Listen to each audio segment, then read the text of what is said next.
Hi friends, welcome to my channel Goal of Dreams. இன்னைக்கு நம்ம என்ன பார்க்க போறோம்னா ஒரு காரசாரமான பன்னீர் ஃப்ரை தான் இன்னைக்கு நம்ம பார்க்க போறோம். வாங்க நம்ம வீடியோக்குள்ள போய் பார்க்கலாம்.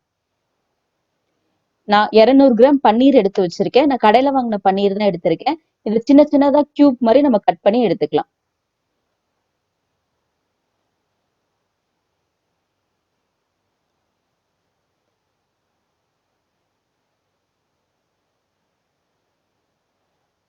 பன்னீரை ஒரு தடவை நம்ம தண்ணியில போட்டு நல்லா வாஷ் பண்ணி எடுத்துக்கலாம். ஏன்னா அதுல ஒரு பால் வாடை அடிக்கும். அதனால நம்ம ஒரு வாட்டி மட்டும் பன்னீரை வாஷ் பண்ணி எடுத்துக்கலாம்.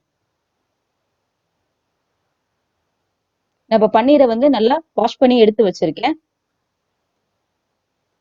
இப்ப நம்ம இந்த பன்னீருக்கு தேவையான மசாலாவை கலந்து எடுத்து வச்சுக்கலாம். நான் 2 ஸ்பூன் கார்ன்ஃபிளவர் மாவு சேர்த்திருக்கேன். ஒரு அரை ஸ்பூன் அளவுக்கு கரம் மசாலா சேர்த்திருக்கேன். ஒரு 1/4 ஸ்பூன் அளவு மல்லித்தூள் சேர்த்திருக்கேன். ஒரு 1/4 ஸ்பூன் அளவு மஞ்சத்தூள், ஒரு அரை ஸ்பூன் அளவு மிளகாத்தூள், ஒரு அரை ஸ்பூன் அளவு நான் சிக்கன் 65 மசாலா எடுத்திருக்கேன். ஒரு ஸ்பூன் அளவு நான் கொஞ்சம் லெமன் ஜூஸ் சேர்த்திருக்கேன். இதுக்கு தேவையான அளவு உப்பு சேர்த்திருக்கேன். இதை ஒரு பேஸ்ட் மாதிரி நம்ம கலந்து எடுத்துக்கலாம். கொஞ்சமா தண்ணி ஊத்திக்கோங்க. தண்ணி ஊத்திட்டு இதை நம்ம ஒரு பேஸ்ட் மாதிரி கலந்து எடுத்து வச்சுக்கலாம். இப்ப நம்ம இந்த பேஸ்ட் மாதிரி கலந்த இதுல நம்ம பன்னீரை சேர்த்துக்கலாம்.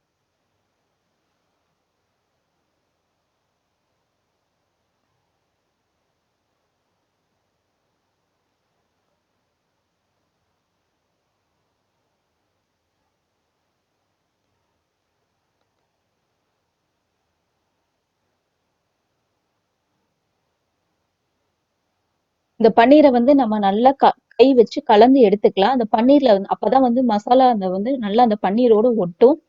அந்த மசாலா நல்லா அந்த பன்னீரோட ஒட்டும் போதுதான் அதோட டேஸ்ட் ரொம்ப சூப்பரா இருக்கும். இப்ப நம்ம நல்லா அந்த பன்னீரை மசாலாவோட கலந்து எடுத்து வச்சுக்கலாம். நல்லா நம்ம அந்த பன்னீரை கலந்து எடுத்துக்கலாம். பாருங்க எந்த அளவுக்கு அந்த பன்னீர் அந்த மசாலாவோட ஒட்டி வந்திருக்குன்னு பாருங்க.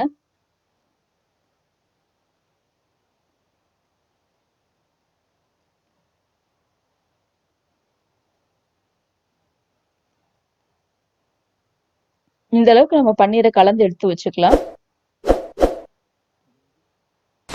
நான் இதுல கொஞ்சமா ஒரு அரை ஸ்பூன் அளவு இஞ்சி பூண்டு பேஸ்ட் சேர்த்துக்கிறேன். இஞ்சி பூண்டு பேஸ்ட் சேர்த்துட்டு இது ஒரு அரை மணி நேரம் இல்லைன்னா ஒரு 1/4 மணி நேரம் நான் பன்னீரை ஃப்ரிட்ஜில் வச்சு எடுத்துக்கலாம். அப்பதான் அது மசாலாவோட நல்லா ஒட்டி வரும். இப்ப நம்ம ஒரு தோசைக்கல் எடுத்து அதுல கொஞ்சமா நான் எண்ணெய் சேர்த்திருக்கேன்.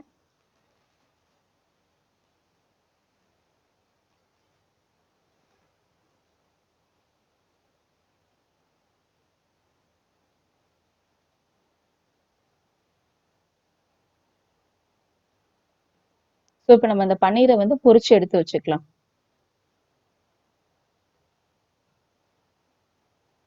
ஏன் நான் தோசைக்கல்ல பொரிச்சு எடுக்கிறேன்னா அப்பதான் அந்த பன்னீர் ஒன்னோட ஒண்ணு சேராம நல்லா தனித்தனியா பொரிஞ்சு வரும். அப்ப ரொம்ப நல்லா இருக்கும். நம்ம அப்படி எடுத்து சாப்பிடும் போது ரொம்ப சூப்பரா இருக்கும். அதுக்காக தான் நான் இப்ப தோசைக்கல்ல வச்சு அதை பொரிச்சு எடுத்துக்கிறேன்.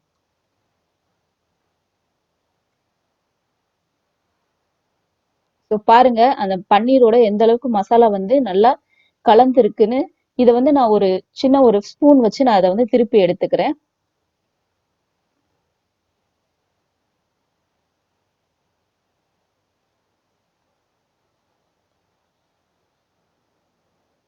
நல்லா நம்ம அதை திருப்பி விட்டுக்கலாம். இந்த பன்னீர் நல்லா கிறிஸ்பியா சூப்பரா இருக்கும்.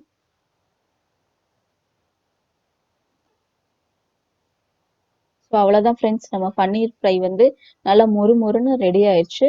பன்னீர்ல நிறைய புரோட்டீன், நல்ல ஒரு கொழுப்பு சத்து இருக்கு. நீங்க உங்க வீட்டு குழந்தைங்களுக்கு இதை அடிக்கடி பண்ணி கொடுங்க. இப்ப இந்த மாதிரி லாக்டவுன் டைம்ல கண்டிப்பா வீட்டுல இருக்கிற குழந்தைங்க ஏதாவது ஸ்நாக்ஸ் கேட்டுட்டே இருப்பாங்க. சோ அந்த மாதிரி டைம்ல நீங்க இந்த மாதிரி ஒரு பன்னீர் ஃப்ரை பண்ணி கொடுங்க. ரொம்ப நல்லா, ரொம்ப சிம்பிளான டிஷ் இது. நீங்க வீட்டுல ட்ரை பண்ணி பாருங்க. ஸோ அவ்வளவுதான் ஃப்ரெண்ட்ஸ், நம்ம பன்னீர் ஃப்ரை ரெடி ஆயிடுச்சு. பார்க்கவே எவ்வளவு நல்லா இருக்குல்ல. ஸோ அப்ப நான் இப்ப நான் ஒரு பன்னீர் எடுத்து பிச்சு காமிக்கிறேன் பாருங்க. பாருங்க எந்த அளவுக்கு சாஃப்டா சூப்பரா கிறிஸ்பியா வந்திருக்குன்னு. இதை நீங்களும் உங்க வீட்ல ட்ரை பண்ணி பாருங்க. கூடிய சீக்கிரம் நம்ம சேனல்ல வீட்லயே எப்படி பன்னீர் பண்ணலாங்கிற வீடியோவை நான் சீக்கிரம் அப்லோட் பண்றேன். உங்களுக்கு வேணும்னா நீங்க கமெண்ட் பாக்ஸ்ல கமெண்ட் பண்ணுங்க. மறக்காம லைக் பண்ணுங்க, ஷேர் பண்ணுங்க. உங்களுக்கு ரொம்ப ரொம்ப பிடிச்சிருந்துச்சுன்னா சப்ஸ்கிரைப் பண்ணுங்க. மறக்காம அந்த பெல் ஐக்கானையும் கிளிக் பண்ணிடுங்க. தேங்க்ஸ் ஃபார் வாட்சிங் ஃப்ரெண்ட்ஸ்.